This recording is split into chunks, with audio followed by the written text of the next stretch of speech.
There's been a thing I've noticed on the internet that whenever I, or anyone else for that matter, talk about feminism, it gets a lot of hate.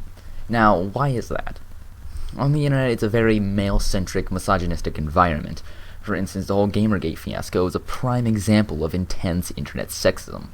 Now, there's going to be that guy who's going to say, but what about Tumblrs? Tumblr is a subpar social media site, not the entirety of a movement.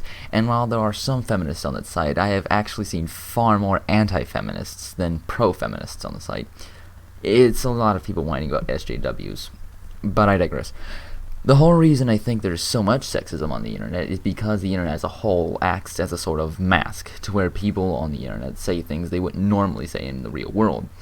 But since on the internet you have this sort of mask, you have free reign to say anything on your mind. Not to say that most sexists on the internet call themselves sexists. They still mask this to some degree, but nowhere near the degree they do in real life. Now, this exposes the sexism in our culture, when for the most part sexists, much like racists, are more covert than they used to be, but on the internet they have no need to be covert, and they can just outright say it.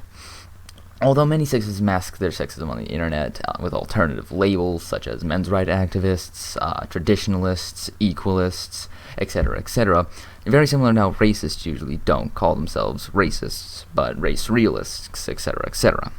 So, yeah, that's really all I have to say. Thank you for watching, and goodbye.